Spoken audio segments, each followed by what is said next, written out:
저는 원래 일이 끝나고 따뜻한 사케나 시원한 맥주 한두 잔으로 하루의 피곤함을 푸는 것을 좋아하는 사람이에요. 제가 남편을 처음 만난 곳은 이자카야입니다. 평소에도 이자카야를 좋아하는 편이었기 때문에 그날도 퇴근 후 이자카야 집에 들러 가볍게 한잔을 하게 되었어요. 그렇게 혼자 앉아서 사케를 한두 잔 마시고 다음날 출근을 위해 자리에서 일어나려고 하는데 한 남성분이 제 연락처를 물어보더군요. 평소라면 절대 주지 않았을 텐데 조금 올라온 술 기운 때문이었는지 아니면 그날 제가 뭐에 홀렸던 건지 그 남성분을 놓치면 안 될 것 같은 느낌이 들었어요.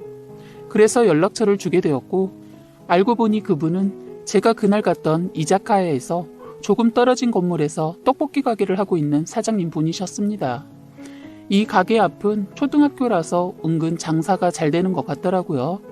자영업자인 그분과 회사원인 저는 생활 패턴이 많이 다르기는 했지만 없는 시간을 쪼개서 만나왔습니다. 그렇다 보니까 만남을 약간 망설여왔던 것 같아요. 그렇게 한두 달쯤 지나고 서로에게 마음이 있다는 것을 알고는 있었지만 만날까 말까를 고민하던 와중 먼저 말을 꺼내주더군요. 우리가 30년 정도밖에 살지 않았지만 지금 당신을 여기서 놓치면 평생 후회할 것 같은 느낌이 들어.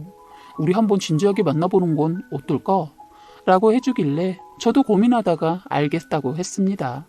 그렇게 저희는 30대 어른의 연애를 시작하게 되었어요. 둘 다 일은 많이 바빴었지만 서로를 존중해주면서 만남을 이어가다 보니 어느새 반년이 지났었어요. 그때쯤이었던 것 같습니다. 제가 하루는 어렸을 때 연애하는 것처럼 서프라이즈도 해주고 싶어서 4시쯤 가게를 찾아가 본 적이 있어요.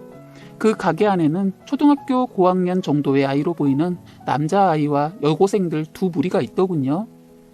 가게 안으로 들어가자 저를 보고는 반가워하는 것이 아니라 당황스러워 하더라고요.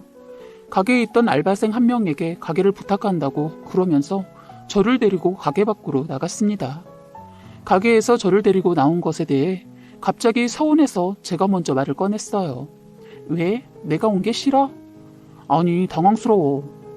말하고 오지 그랬어. 아니, 내가 뭐 못 올 것 왔나? 일부러 사람 별로 없는 시간에 온 건데. 미안. 바쁜데 내가 괜히 방해했지? 나 이제 갈게. 라고 했더니 저를 붙잡더라고요.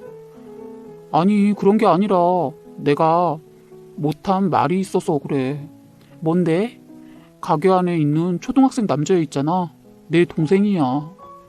30살 남자에게 12살짜리 동생이라니 솔직히 처음에는 깜짝 놀랐어요. 남편이 얘기해준 건 이런 내용이었습니다. 남편이 17살쯤 부모님은 늦둥이를 임신하게 되었고 처음에는 되게 좋았대요. 그렇게 동생이 태어나는 날이 오게 되었고 아기를 처음 안아보게 되었다고 하네요. 집에서 몸조리를 하던 엄마는 몸이 급격하게 좋아지지 않아서 아빠와 함께 밤에 병원에 가던 도중 맞은편에서 오던 트럭과 부딪혀 돌아가셨다고 합니다. 그날 이후 하나뿐인 동생을 책임지기 위해 고등학교에서 나와 사회생활을 일찍 시작하게 되었다고 하더군요. 그 얘기를 듣는데 너무 안쓰럽고 마음이 아팠습니다. 물론 이렇게까지 말하는데 의심할 겨를이 없었죠.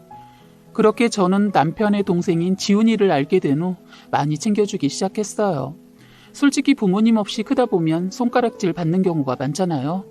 그래서 더 신경 쓰게 되더라고요. 지훈이랑도 어느 정도 친해졌을 때쯤 저희는 결혼하게 되었습니다. 지훈이와 남편 저 이렇게 셋이서 사는데 지훈이는 말도 많이 없고 되게 착한 아이라 그런지 같이 지내는 것이 어렵지 않았어요.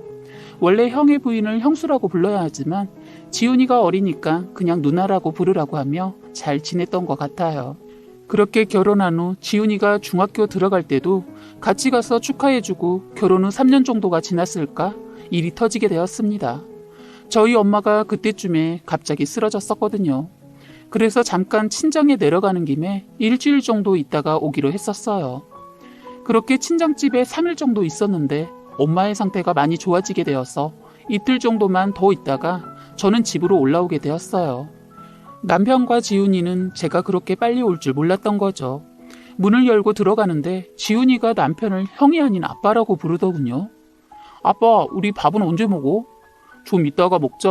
아, 그리고 아빠라고 부르지 말라니까. 그렇게 계속 부르다가 습관된다. 그런데 아빠 맞잖아. 누나한테는 언제 말하려고 그러는 거야. 조용히 해. 어른들 일에 무슨 어린애가 끼어들려고 하냐? 현관문 앞에서 충격받은 저는 잠깐 생각에 빠졌습니다. 이 상황이 무슨 상황인 건지 이해하기가 정말 힘들더군요. 지금 무슨 말을 하는 거야? 현관문 앞에서 있었던 저를 보고는 둘 다 깜짝 놀라더라고요. 그리고 이어서 지훈이에게 방으로 들어가라고 했습니다. 남편은 얼굴이 사색이 되어 저를 쳐다보며 아무 말도 하지 못하더군요. 그러다가 다 오해야, 내 말 먼저 라고 하길래 제가 소리를 지르면서 제대로 얘기하라고 악을 질러대니 사실대로 말하더라고요. 네, 다들 예상하셨다시피 지훈이는 남편의 아들이었던 것입니다. 남편의 부모님이 지훈이를 낳고 아프셔서 돌아가시는 것이 아니라 사고친 남편을 집에서 쫓겨냈던 것이었습니다. 17살이라는 불타는 나이에 첫 여자친구와 잠자리를 가지게 되었고 피임이라는 것에 대해 무지했던 둘에게는 아이라는 생명에 벌이 찾아오게 된 것이죠. 남편은 여자친구에게 자신이 책임지겠다며 걱정하지 말라고 했다고 합니다. 그래서 남편은 고등학교도 그만두고 여기저기 빌고 다니면서 일을 얻어 생활비를 벌어왔다고 하네요. 하지만 자신의 삶을 이렇게 망가뜨릴 수 없다고 생각했던 여자친구는 지훈이를 낳고 도망갔다고 합니다.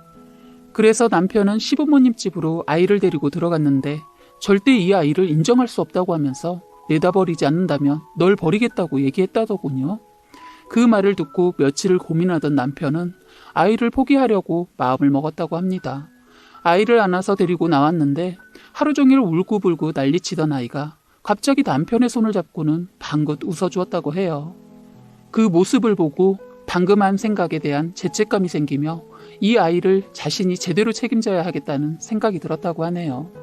그래서 악착같이 살아왔다고 합니다. 그러던 중 저를 만나게 되었고 정말 놓치고 싶지 않았대요. 그런데 자신에게 아이가 있다고 하면 떠날까봐 두려웠고 사실대로 말할 자신이 없었다고 하더군요. 처음에는 저를 속였다는 사실에 너무 화가 나고 소름이 돋으면서 온몸이 떨리더라고요. 그 사실을 알자마자 남편의 뺨을 3대 정도 때리고 간단하게 재짐을 싸서 밖으로 나왔습니다. 생각할 시간이 필요했거든요. 그렇게 일주일 정도 저만의 시간을 보낸 후 저의 결정은 남편의 곁에 남는 것이었습니다. 솔직히 지훈이는 정말 제 아이처럼 챙기기도 했고 남편 같은 사람을 만날 수 없을 것 같았거든요. 그 안에 혼인신고 소송도 알아보고 이혼 전문 변호사도 찾아갔었어요. 사기 사실을 알고 난 후 3개월 안에 소송을 청구해야 혼인 취소가 가능하다고 하는데 이 기간이 지나게 되면 혼인 취소가 아니라 이혼 소송으로 넘어가게 된다고 합니다. 그래서 더 신중하게 빨리 고민하려고 했던 것 같습니다. 저의 결정이 끝나고 저는 집으로 다시 돌아가게 되었고 이젠 더 이상 저희의 굳건해진 가족을 건드릴 사람이 존재하지 않는다고 생각했어요. 지훈이도 이제는 저를 누나가 아닌 엄마라고 부르기 시작했고 저도 엄마가 되기 위해 노력하면서 저의 가족들은 단단해졌거든요. 그런데 1년 정도가 지났을까? 한밤중 남편의 폰으로 어떤 여자에게서 문자가 오는 것을 발견하게 되었습니다. 남편은 잠기가 어둡고 저는 많이 밝은 편이라 자그마한 소리에도 잘 깨는 편인데 그날 남편의 폰이 무음이 아니었어요. 잠에서 깬 저는 남편의 폰을 무음으로 바꾸려다가 문자 내용을 보게 되었습니다. 우리 한번 보자. 이렇게 피한다고 되는 게 아니잖아. 너도 날 사랑했잖아. 너 그 여자 사랑하지 않는 거 알아. 우리 다시 시작해보자. 저는 이 문자를 보자마자 피가 거꾸로 솟고 이 사람이 이젠 바람까지 피는 건가 싶어 남편을 그 즉시 깨웠습니다. 그런데 남편이 일어나서 오해할 만한 상황을 만들어서 미안하다고 무릎 꿇고 빌더군요. 문자 속 여자는 바로 지훈이를 버리고 간 생모였습니다. 자신이 어디서 사는지 뭐라고 사는 건지 어떻게 한 건지는 모르겠는데 한 달 전부터 이 여자에게서 문자가 온다고 하더라고요. 그런데 문자 내용들이 모두 다시 잘 해보자는 얘기였으며 지훈이 엄마는 나니까 곁에 있는 그 여자는 버리라는 내용이라고 하더군요. 제가 알기 전에 정리하려고 했지만 차단을 해도 다른 번호로 계속 문자를 보내서 어쩔 수 없었다고 해요.